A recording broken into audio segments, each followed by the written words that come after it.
প্ৰথমে মই first news এই চেনেলটোলৈ মই আন্তৰিক ধন্যবাদ জ্ঞাপন কৰিছোঁ। আৰু দ্বিতীয়তে যে 12 তাৰিখে আমাৰ গোটেই ভাৰতজোৰা হৰতাল ষ্ট্ৰাইক আছে, অসমতো হ'ব, গোটেই ভাৰতবৰ্ষত সকলোতে হ'ব। মূল দাবীটো হ'ল যে কেন্দ্ৰীয় চৰকাৰে 29খন শ্ৰম আইন বাতিল কৰি পেলাই তেওঁলোকে 4টা লেবাৰ কোড শ্ৰম সংহিতাত তেওঁলোকে পৰিৱৰ্তন কৰিছে।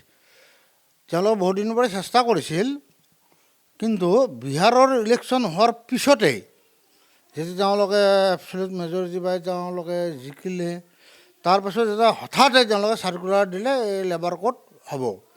এইটো এটা শ্ৰমিক বিৰোধী, কৃষক বিৰোধী, জনসাধাৰণ বিৰোধী আইন।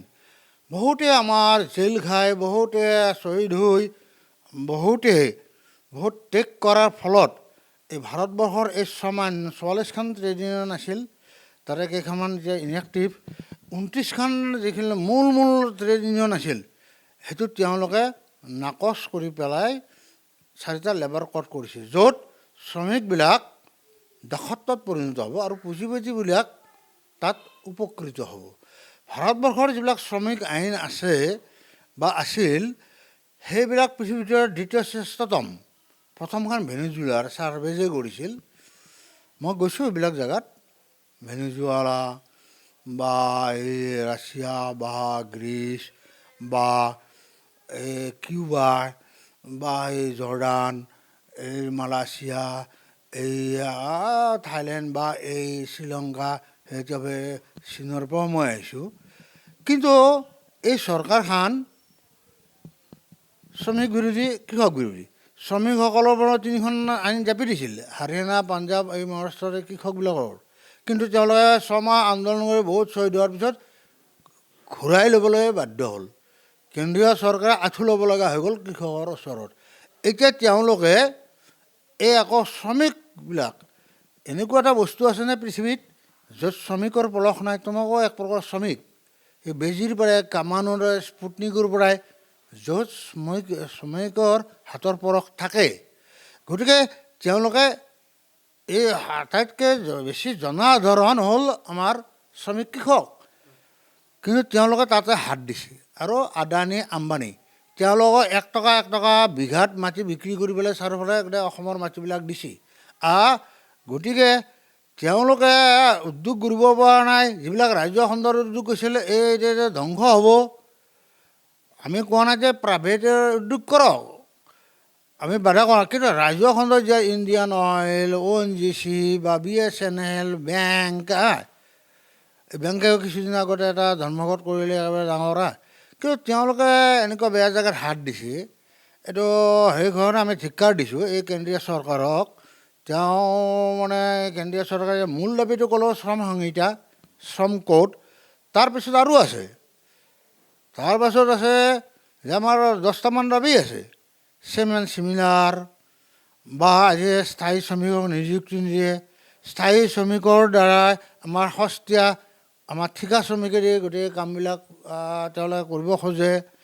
অল্ড পেঞ্চন দিব লাগে, নিউ পেঞ্চন বুলি দি তেওঁলোকে নষ্ট কৰিব গৈছে গোটেইবিলাক। আমাৰো যেনেকৈ আকৌ এটা অইল ইণ্ডাষ্ট্ৰীত আমাৰ যিবিলাক গুৱাহাটী শোধনাগাৰ বা অন্যান্য শোধনাগাৰ বা ইয়াৰে, তেওঁলোকে কাৰোবাৰ পৰা 30 লাখ, কাৰোবাৰ 32 লাখ, কাৰোবাৰ 40 লাখ, কাৰোবাৰ 19 লাখ, 20 লাখ ল'লে। কোনোবাই বেংকৰ লোন লৈছে, কোনোবাই মাটি বিক্ৰী কৰিছে যে হায়াৰ পেঞ্চন দিম, as per verdict of supreme court. Supreme কোৰ্টে ক্লিয়াৰলি কৈছে যে তোমালোকে যদি টকাটো লৈছা, ইমান লক্ষ টকা, তেওঁলোকক দিলেও 14 মাহ হায়াৰ পেঞ্চন দিয়াৰ পিছত আকৌ কেন্দ্ৰীয় চৰকাৰে এখন নটিচ জাৰি কৰিছে, যিটো নটিচৰ দ্বাৰা সেই পোৱা পইচাবিলাক তেওঁলোকে 14 মাহ দিয়াৰ পিছত বন্ধ কৰি দিছে। আজি 1 বছৰ আগতে এই যেনেকৈ হৰিচন্দ্ৰ ৰাজে পোৰা মাছ এই ধোবা যাওঁতে যে গুচি গ'ল, তোমালোকে জমা টকা দিয়াবিলাকো ঘূৰাই নিদিয়া, নতুন পেঞ্চনটোও নিদিয়া, সুপ্ৰিম কোৰ্টৰ কথাও নামানা, এক প্ৰকাৰ স্বেচ্ছাচাৰী, তেওঁলোকে আদানী, আম্বানী, এই টাটা, বিৰলা এইবিলাককে দেখা পায়, কিন্তু সাধাৰণ জনসাধাৰণৰ কাৰণে তেওঁলোকে একো নকৰে। তেওঁলোকে এই শ্ৰম সংহিতা বা শ্ৰম কোড আনি এইটোৱেই কৰাই নহয়, শ্ৰমিকৰ সমস্ত যিবিলাক আছে যে ইয়াত থপ ঠিকা প্ৰথা হ'ব, কোনো পাৰ্মানেণ্ট ৱৰ্কাৰ নাথাকে। আনকি যে অগ্নিবীৰ বুলি আৰ্মিটো জোৱানবিলাকো কৰি ইমান স্পৰ্শাকাতৰ এটা ইছ্যু, আৰ্মি নেভি এয়াৰফ'ৰ্চ, তাতো সেইবিলাক কৰিব তেওঁলোকে যাই আছে।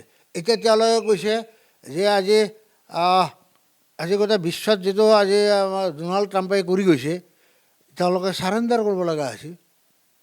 তেওঁলোকে চাৰেণ্ডাৰ, আমাৰ ৰাছিয়া বা আমাৰ এই দেশবিলাক পৰম বন্ধু, তেওঁলোকৰ পৰা তেল আনি আছিল। তেওঁলোকে কৈছে তই ৰাছিয়াৰ পৰা ল'ব, ভেনেজুৱেলাৰ পৰা আনিব লাগিব। আজি পেপাৰত দেখিলোঁ যে আমি ভেনেজুৱেলাৰ পৰা তেল ল'ম, কাৰণ টকাটো দিব লাগিব ট্ৰাম্পক, কাৰণ ভেনেজুৱেলা তেওঁলোকে দখল কৰি পেলাই পৃথিৱীৰ ভিতৰত আটাইতকৈ বেছি তেল আৰু গেছৰ ভাণ্ডাৰ আছে ভেনেজুৱেলাত। এতিয়া এই গোটেই বিষয়কেইটাৰ ওপৰতে আপোনালোকে প্ৰতিবাদটো কৰিব?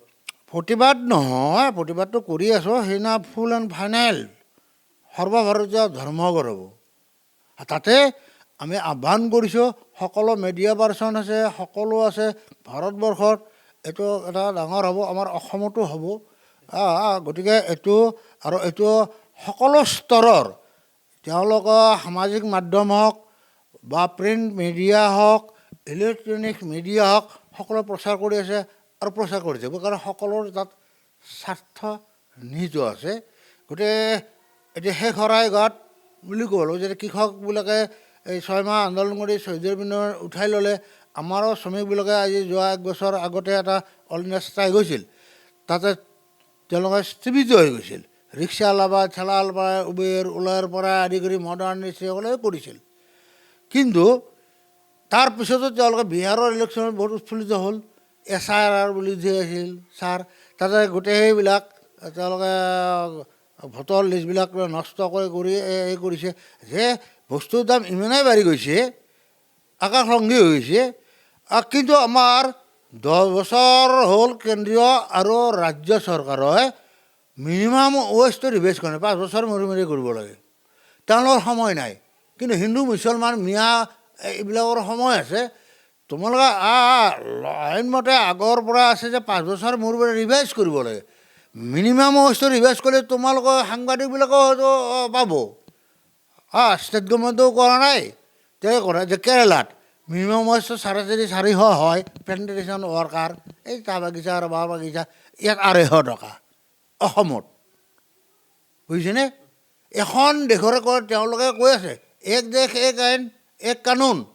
তেতিয়া কেৰেলা চৰকাৰে যদি এটা নিম্নতম 450 একদিনত এই ৰাবাৰ প্লেণ্টিঙে হওক, প্লেণ্টেশ্যন এক্টৰ বা চাহ বাগিচা, ইয়াত তুমি 250 কিয় দি আছা? 250 টকাতে কি হয়? 1 কেজি বা 2 কেজি মচুৰ দাইলও নাপায়। ঠিক আছে। আপুনি মোক